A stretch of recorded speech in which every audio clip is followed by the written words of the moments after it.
In this video, I'm going to show you how to replace the parking brake shoes on the rear of this Ram 2500. Keep in mind, for this job, you may or may not need some hardware to go with it. You can reuse the original hardware if it's in good condition, but consider replacing it if it's in poor condition. Let's install these TRQ shoes.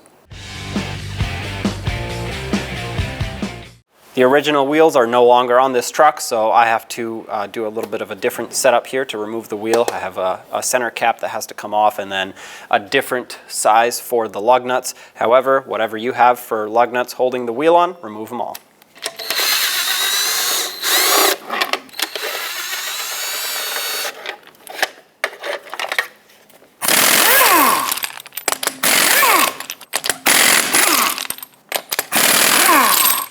Remove the wheel.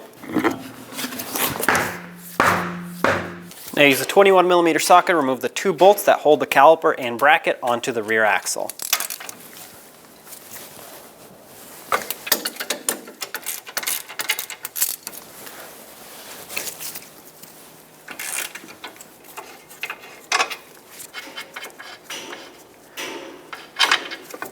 With both of these out, pull the caliper and bracket away. I'm going to place it right on top of the differential here so that it doesn't put any pressure on the brake hose. At this point, you should be able to remove the rotor. If it's seized on here, you'll know because it won't even move. Mine moves, but it's just a little bit stuck from the parking brake shoes, so give it a wiggle and slide it off. Okay, clearly we have to address those. Now our retainer for this shoe is clearly missing, so I'm going to skip over that for now. The other shoe is still attached, so I'm going to show you how to properly disconnect it there. Next, I'm going to, well, this should still be up against the backing plate like that.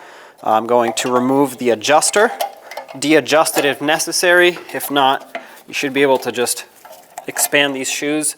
This spring at the top here, which by the way, if you're doing the other side, it'll be at the bottom, is not too powerful. So you should be able to just pop that right out. Now you do want to inspect this adjuster. Mine is actually in decent condition, but it looks like the adjuster part, the wheel here is a little bit stuck. I don't see too much rust buildup here, so I know I can free this up a little bit if I just hold the threads and spin this with some pliers. So that's not a big deal. If yours is in really poor condition, get a new one. Obviously get a whole new set of hardware if needed.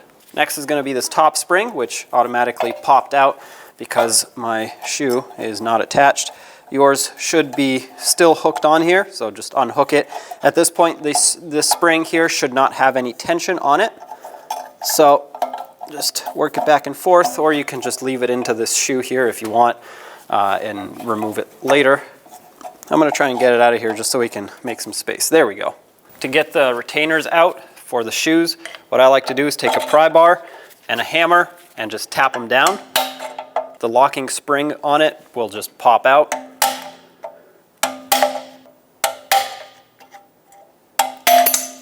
There we go. At this point, you should be able to, after you do this to both shoes, of course, you should be able to peel them away like this.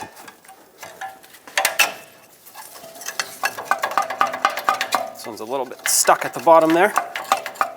So I'm going to punch it out with a pry bar. Of course, we'll clean everything up. There we go. Here are your shoes. This is what it looks like once you take them off. This one was stuck right here on the parking brake adjuster, or on the parking brake lever, I should say. Now you just have to twist them, and this spring should pop out. There's one. And there you go. These are trash. This is going to be reused. Yeah, I know it's a little rusty, but it's still in okay condition. Now we have to clean up the areas where the shoes ride. So here, here, here, on the other side, and of course on the bottom where they sit.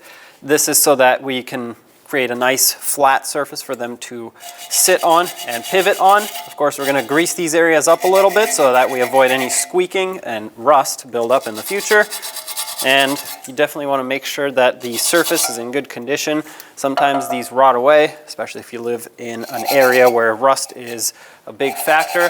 And in that case, you want to change these backing shields out. Otherwise, your shoes will not have a sturdy surface to rest up against.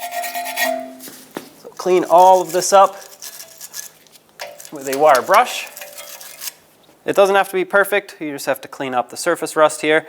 And then I'm using silicone paste, which is rated for high temperature. If you have brake grease, you can use that. just a tiny bit. You don't need a lot, just enough to coat this to prevent any squeaks, like I said, but also to prevent more rust from building up. There are 4 areas that are raised here that you want to apply this grease to. And then on the bottom, you want to apply some grease here on this main support, as well as on the parking brake pivot right here. And of course, you want to make sure this moves freely. Mine does. You can add a little bit of grease in here or some spray lubricant. Whatever you do, don't add a lot. This is hopefully going to keep this moving for a long time and will avoid any noise. Of course, don't forget to use your parking brake. That way it stays in motion. If you let it sit for a long time, it can seize up. When putting this main spring on the shoes, it can really only go on one way. As you can see, the end of the spring is curved, and the curve needs to follow the edge of the shoe, or the curve of the shoe, I should say.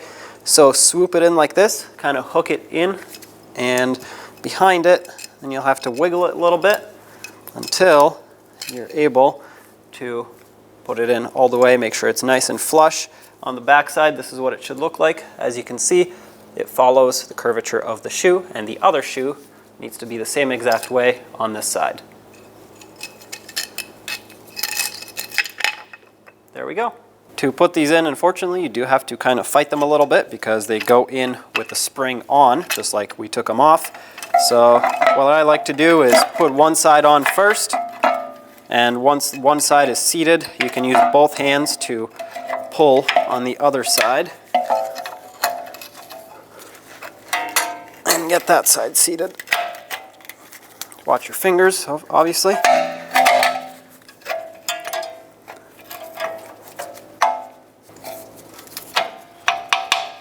Okay, there we go. So these are in. Under here, this is what it should look like. The forward shoe, I'm working on the driver's side here, so the forward shoe is hooked in and over the parking brake lever, and then the rear shoe is also, except a lot less. It's got a smaller area to go over, so this is basically what you're looking at from underneath. What I've done here to hold the shoe in place is I installed a C-clamp fairly loosely. As you can see, I'm not trying to crush this shoe. Now I'll be easily able to use both hands to install and lock in my pin. Having said that, slide the pin through, just like this, and get the locking clip lined up. All you have to do for this one is kind of just squeeze it and hook it in onto the pin.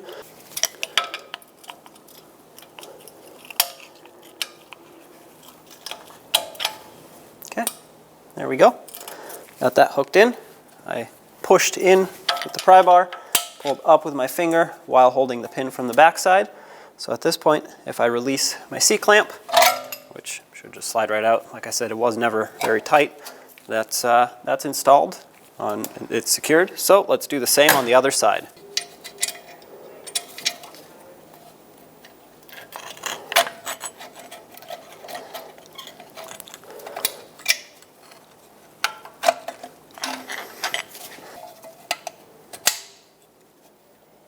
There we go. Now come back over at the top and hook in the spring here. This one, since there's no adjuster yet, should have no tension on it until you pry the shoes apart, of course. Speaking of adjuster, let's put that in. Back off the adjuster, the star wheel for the adjuster most of the way. Let's add some grease here. I'm going to use the same silicone paste that I used earlier. Just grease up these threads a little bit and then bring this all the way back to work that grease into all the threads. Of course, the excess will get pushed away, but that's all right. We'll just have to wipe it off.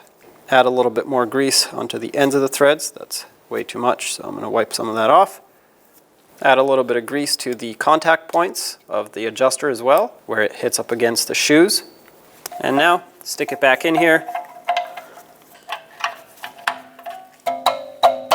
It's normal for it to be a little bit loose when it's completely de-adjusted. Speaking of adjustment, let's put some tension on it. All you have to do that is just spin this wheel and push the pads or the shoes out a little bit.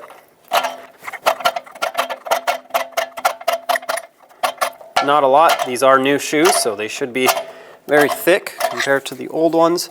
So we're going to adjust once the rotor goes on. There we go. At this point, the shoes are installed. A little bit of tension on them, so that's perfect. Everything's nice and tight. So let's get the rotor on to get some adjustment measurements. To get these adjusted correctly, I'm going to put my rotor on. If it doesn't fit right off the bat, you either pre-adjusted them too much or they're not sitting straight. Looks like the adjustment is the issue for me here, so I have to back them off a little.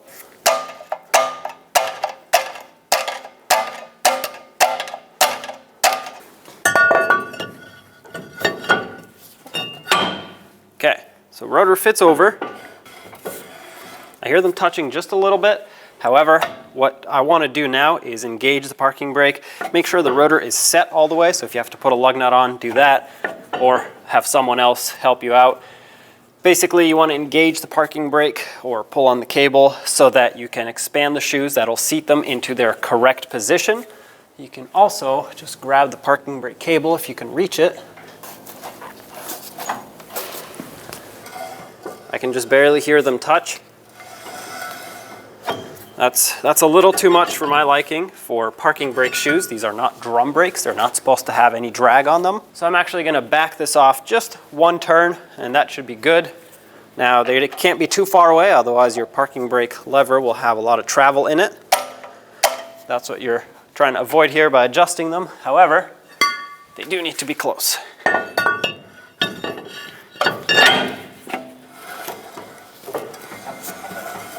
Okay, I hear them intermittently touching. That's perfect. That's how I'm going to leave it. Of course, you can always adjust from the backside. There's an area that you can go through. So at this point, our shoes are perfectly adjusted. We can move on.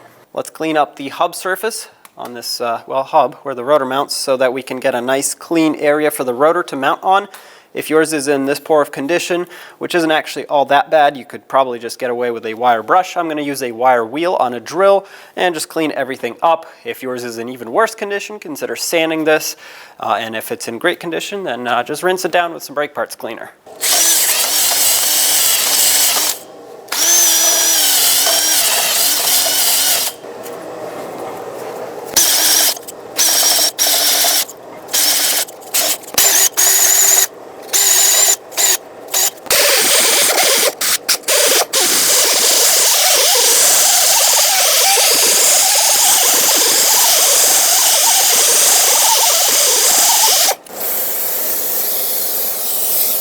Now I'm going to add a thin layer of anti-seize to the entire surface of this hub.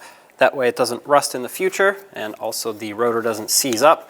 Also get some anti-seize on the this ring here, the center bore of the hub where the rotor sits. This is also where it is highly likely for it to seize up. And you want a thin layer. If you put too much, you'll actually get it squished out onto the rotor once the rotor gets bolted on with the wheel and everything. And you want to avoid that, of course. You don't want anti-seize and grease getting all over the place. So just get a thin layer all over. We should be good to go. Avoid getting it on the lug studs, however. Those threads need to stay nice and dry. Now put the caliper with bracket back on. Have your bolts ready. Start the first one as soon as it lines up so you can safely let go and start the second one. 190 foot-pounds is the torque for both of these bolts. There we go. Let's get the wheels back on. Start on all 8 of your lug nuts, bottom them out in a cross pattern, and then torque them to 130 foot-pounds also in a cross pattern.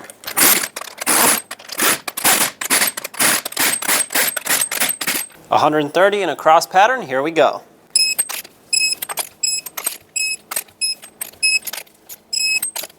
Double check them if you want.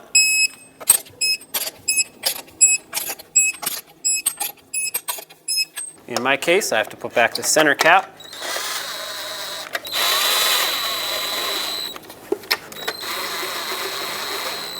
There you have it, job is done. When only the best will do, demand TRQ. The only company that lets you view before you do. TRQ is committed to offering the highest quality aftermarket auto parts that are engineered for peace of mind. Thanks for using and viewing with TRQ.